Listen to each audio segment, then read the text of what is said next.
Hey guys, this is Mr. Tripp.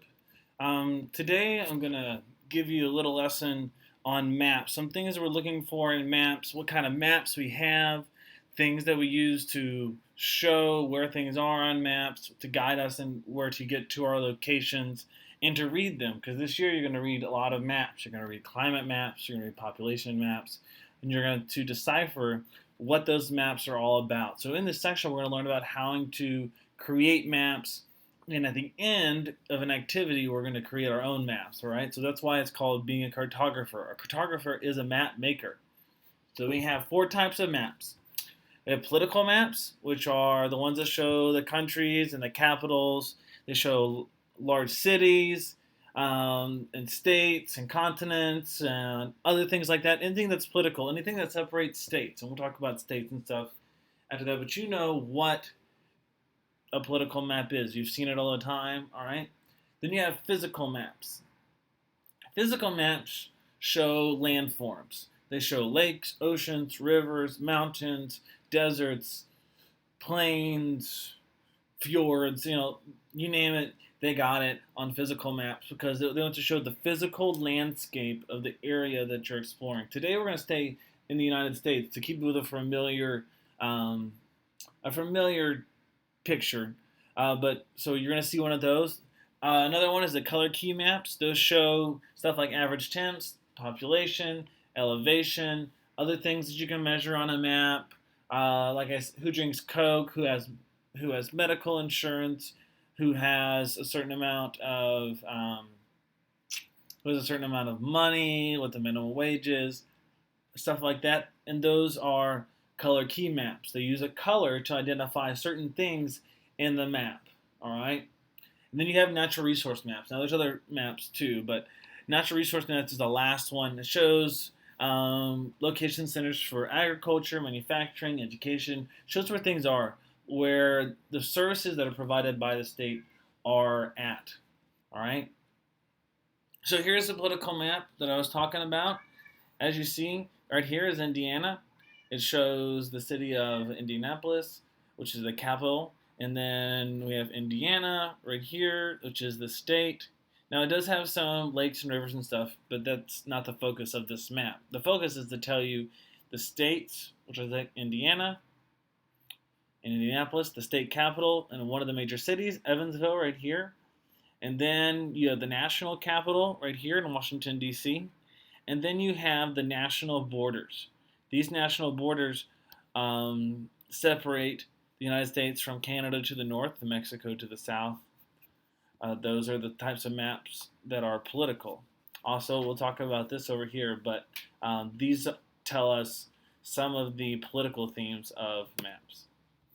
We have a physical map, which as you see here, if you look over here out west, it's a different color than it is over here in the east. That's because the east, other than the Appalachian Mountains right here, are fairly flat, especially here in Indiana. The really, really, really light green is the flat. The lighter the color, the flatter the area.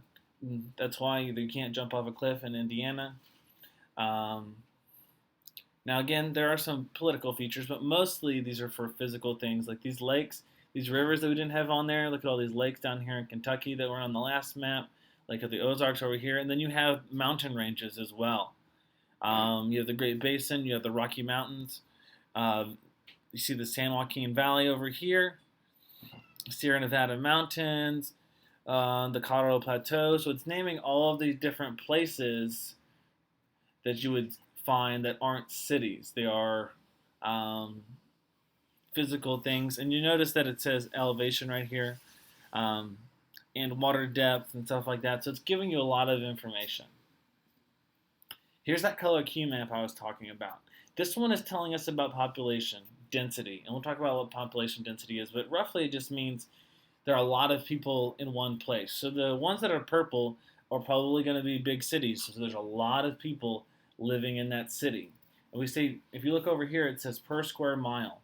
It says persons per square mile. So those purple ones, so per square mile in that county, because they split up into counties, they tell us how many people are living in that county at that time. And so it uses colors, purple, red, orange, yellow, a light yellow, and a white to tell us how many people are living there. Over here, you notice that in the west, people live in big cities, but don't live much out here in the middle of what we would call nowhere. And most of the population of the United States is over here on the eastern part of the United States, closer to the East Coast. Another one that's really cool that I found, I thought you would like. Um, this is a different type of color key map, and actually, it might not even be a color key map, but I thought it was really cool and I wanted to show it to you. If you look at these spikes, it shows where the large population is. So if you look at New York City, there's a large spike up there that shows the population of New York because it has almost 19 million people that live there.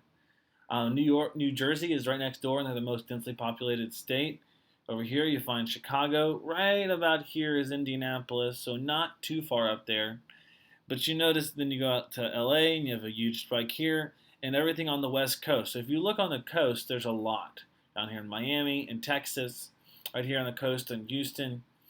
And there are some exceptions, like in Denver and Salt Lake City and Las Vegas and Phoenix and stuff. But for the most part, the big populations are going to be on the coast, especially over here on the East Coast. So it's just really cool to see where the populations are. And it's just a totally different kind of map that you don't get to see a lot. And then here's that natural resource map. Now, a natural resource doesn't have to be something that is something that you can eat, something that you can use. It can be a mental resource. So, for instance, this is a map telling us the percentage of people who have at least graduated high school in each county. So, if we look here in Indianapolis area, in the Hamilton County, Hancock County area, about 92 to 98.6% of people have a college degree. Now, this might be a little old. Yes, this is 2011, so it might have changed some since then. But for the most part, Indiana, around the Indianapolis area, is fairly well educated. Now, if you go into southern Indiana, you see people being not as educated. And you go over here into Texas or along the border in California, where there's a large population, or over here in Kentucky, where there's a large population that either don't speak English or are very poor, don't have access to the type of materials that we have here in Indianapolis, then they're going to have a lower rate of education. All right. And so those people are probably going to be poorer because they don't have as much education. All right, now there are parts of a map that we have to recognize. We have a compass rose, which you should know what that is already, a map key, a scale, and a map color.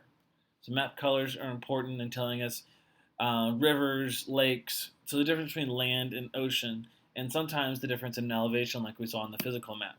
So here's our our compass rose. Our compass rose is right here. It's going to tell us north, south, east, and west. Now, it also has the other points on it that are going to tell us this is northwest, this is northeast, southeast, southwest. So it helps us out beyond just north, south, east, and west. So it tells us what direction the map is, how do you get from one place to another. It's great to know which direction you should go. All right. If you look here, this is a scale. A scale tells us if we're looking on a map, what a certain length means. So in this case, this scale says that 2.54 inches roughly equals about 10 miles. All right, so if I take my fingers and I stretch them across this bar from 0 to 10, and I go along a map every 10 miles to see my destination, it's gonna come out to 2.54 per 10. So it's taking a scale and making it realistic. And then, of course, you have a legend or a key. You can call it either one, a legend or a key.